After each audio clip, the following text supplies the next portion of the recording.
gladiatorial contest begins with Mike Mullin, the reigning British Open champion from New York, against Torgersen, and Mullin starts off with a strike.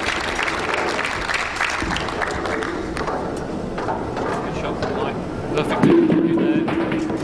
All the pins into the pit. There's no mucking about here, is there, Richard? It's not like it's best 2 of 3 or anything like that. You can't afford a mistake or a slow start or anything. It's just a single game, and the guy with the most pins is going to win.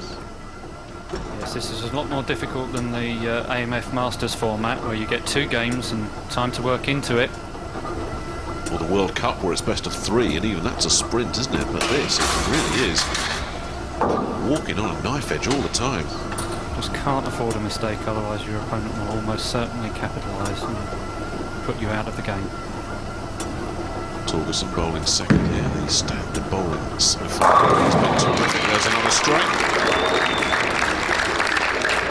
So these two matching each other step for step in the early going.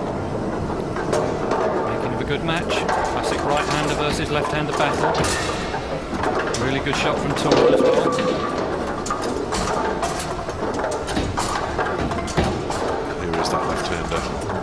You were talking about, just 27 years old, Mullin. Just a little blow into the thumb hole, just to get rid of any humidity that might have sneaked in there.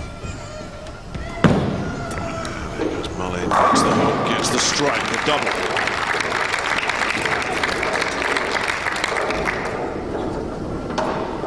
Mullin's perfect for the tournament at the moment. That's his 4th consecutive strike in the tournament. Couldn't really have wished for a better start. He'll really be feeling relaxed now.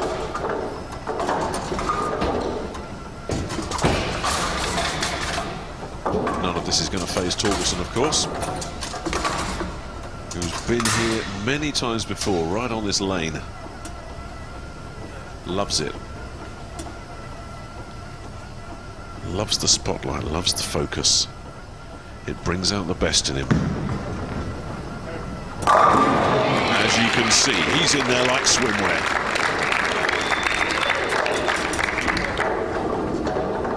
Well, this is an excellent response from Tora. He's always playing catch-up.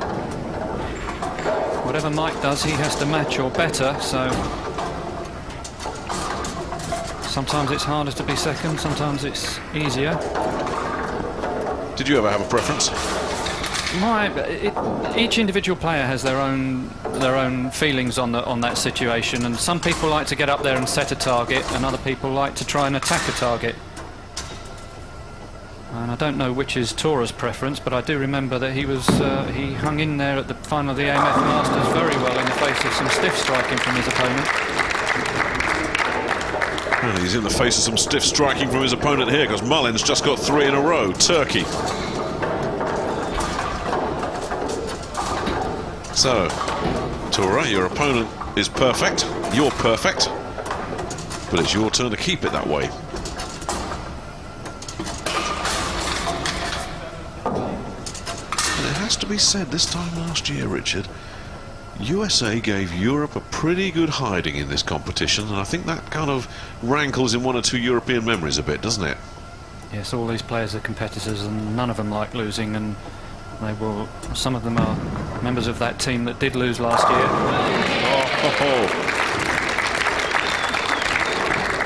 And they certainly won't forget it.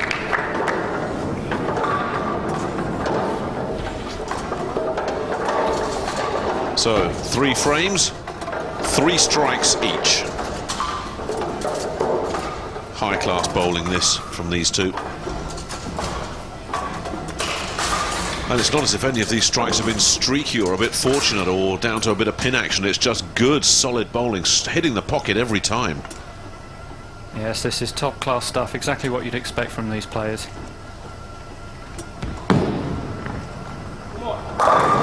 And again, right into the pocket. I mean, he is so in the zone at the moment, Mullin.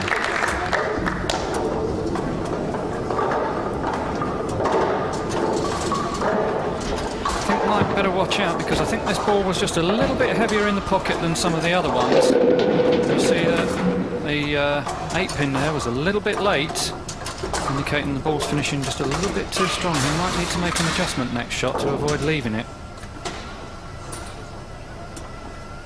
Or possibly even a 6-8 might be a possible consequence next time if he ignores that warning. Well, no doubt he is aware of it. This game is all about adjustments. You don't just send the same ball down time after time after time, although sometimes it looks that way when you like Torgersen.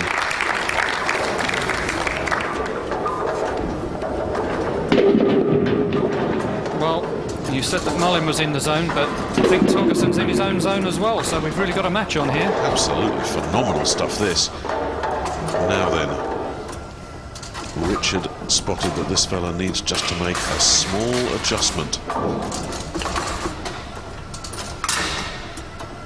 Is Mullin aware of it? And will he make that adjustment? And will he get the result? With each strike, the pressure just builds. It's on its way, it's in the pocket, it's no problem. Wow. Yes, this was much more solid in the pocket than his last shot, and USA captain Tim Mack, very interested party. Well, you said he needed the adjustment, Richard, and he seemed to get it, didn't he? He seemed to get it. He may have made an adjustment, or he may just have said, well, I threw that shot a little bit bad, and I don't need to make an adjustment as yet. I just need to make a good shot next time. Only he'll know what was the right thing to do, but for him, he did the right thing. He struck. Pressure still on Torgersen. Yes, absolutely. The bowling here, simply phenomenal. We saw it in the Baker. Now we're seeing it in the singles, and Torgersen matches him step for step. Like a couple of heavyweights slugging it out, these two.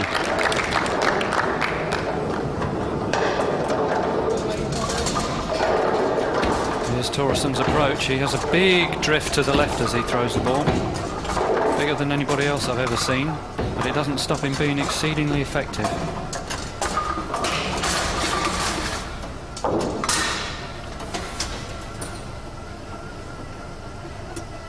So here we go again.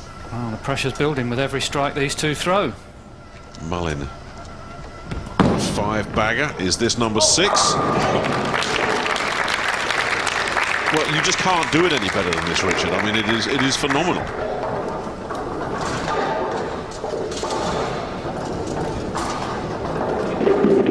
There you see, flush in the pocket again. Neither player missing at the moment. As you said, Nick, every ball's been definitely asking for the strike and got it, so nothing lucky about any of what you're seeing here. I mean, there was that one ball of Mullin's, I think, in the fourth that you said was maybe just a touch heavy, and that's it. That's the only question mark we've been able to ask of either of these fellas. Yes, but even that one, Mike would have been very unlucky had he not struck. Torgersen trying to keep it going. You can hardly believe what you're watching here. Well, they've just had a 300 game between the two of them. That's 12 strikes in a row in this match so far.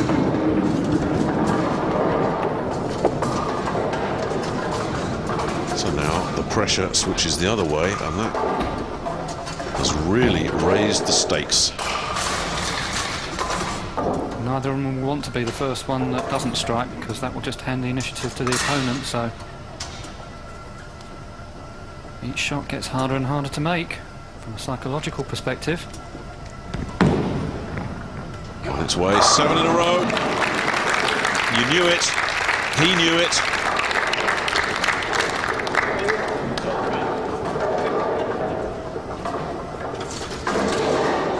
Good solid balance there with the foul line from Mike.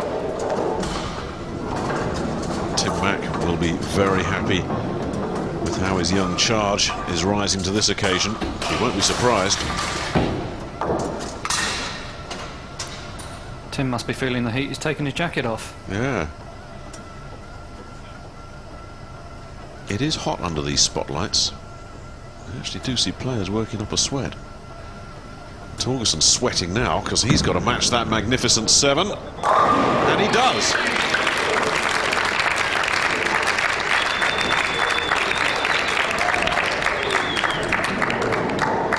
absolutely perfect after 7 frames. Both. This is in danger of possibly even beating the AMF World Masters final last year.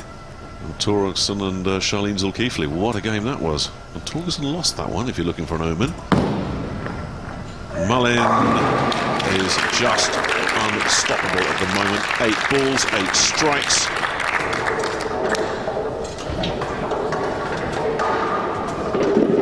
Albeit that the stakes on this match aren't quite as high as they were on that match, Nick. This is just for 1 point, whereas that was for $30,000 US.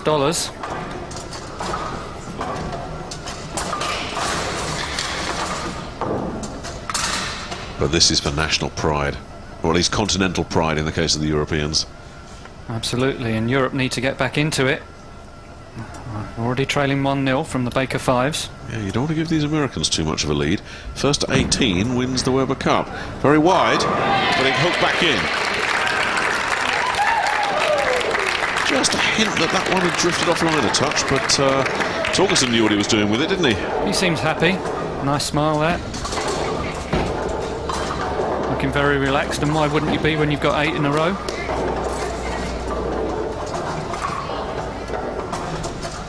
Not quite so easy to look relaxed when the strikes aren't happening and you're struggling to make your spares. And the heat is really on now here in this 9th frame. Never a good frame to make a mistake, frame 9. It means you can't build on a strong finish. This is the foundation frame, and Mullin finally cracks. Well, I wouldn't really say he cracked. This is a fantastic shot. He's very unlucky to leave the corner pin. Yeah, you're right. 4-pin round into the gutter and just missing the 7 there. He'll be very annoyed with that. Couldn't really have made a better shot. But he's left an opening for Torgersen now. Even if he spares it, Torgersen takes the lead with a strike. This really should be very straightforward indeed. The plastic ball, so there's not so much movement on it. It was a straight delivery across the lane and it's a spare. But a shake of the head from Mullin. He's disappointed with that.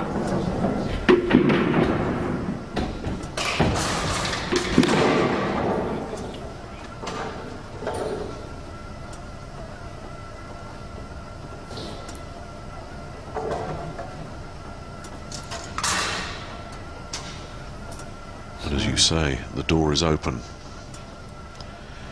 Give this fella a crack in the door. He tends to take it off its hinges like that.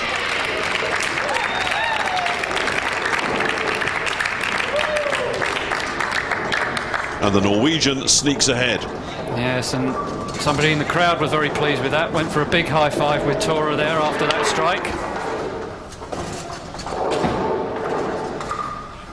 Poor old Mike Mullin.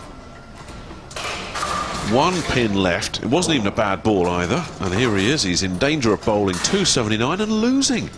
Well, he hasn't really done anything wrong.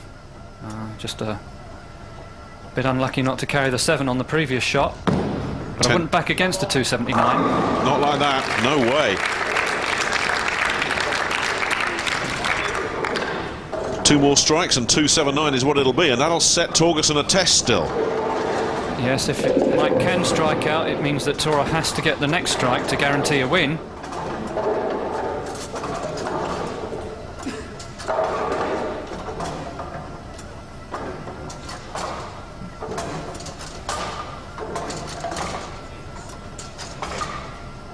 Well, a strike here will give him a score in the 270s. What phenomenal bowling we're seeing here in the early stages of this Weber Cup.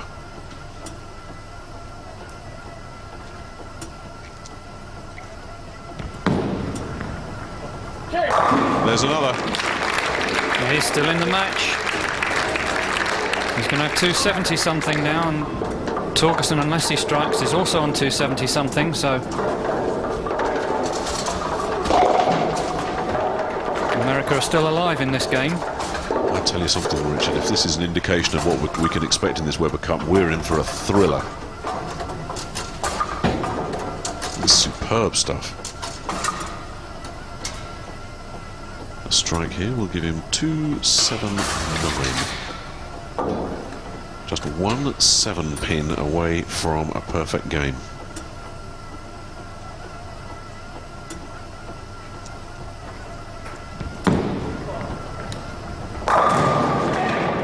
this F7 got him again. Look at it wobbling around, but 2-7-8. And he's done enough to make Torgersen still do some work. Yes, well, that 8 is... that 9 count, leaving 278, is helpful to Tora because he can actually go 9 spare strike and win now. He doesn't need the first strike. But he needs 9 at least on this first ball. Otherwise he could be heading for a tie or a defeat. Isn't it amazing? We've seen a man bowl 9 consecutive strikes, and yet he could still lose. Phenomenal standard in this first singles match. I think we're going to see the first 300 on this lane. Oh, that's a jinx, Richard. That's a jinx. Oh, well, he's got one of them. My heart was in my mouth after you said that, Richard Hood. Tora's got that look. I've seen it. I really fancy him to do it here. Well, that's got the point for Europe. The rest is he can have some fun here now. He's no stranger to 300s. He's done it 17 times. But I don't think he'll ever done it on television before. He might have done, I'm not sure. Possibly not on British television, but he's still got some work to do. 2 more balls.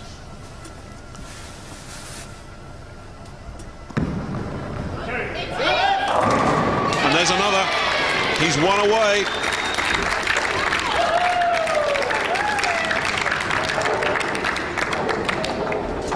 Thomas Lee Anderson, the European skipper, watching and hoping, like the rest of us, that his good mate can get himself the 18th perfect game of his career.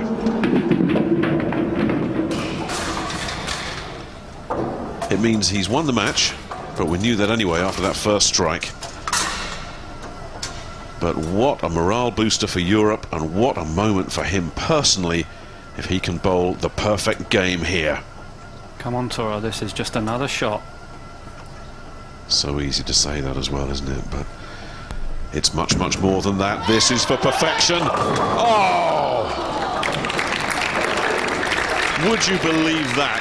299 for Tora Torgersen, and you have to say the ball didn't deserve it either. Yes, and the previous 2 strikes were mixing strikes. They weren't absolutely flush in the pocket, and there was a warning sign there for him. And maybe he thought the lane might just dry out a little bit, or maybe he didn't read the lane right, but it was still a pretty good shot under the circumstances. But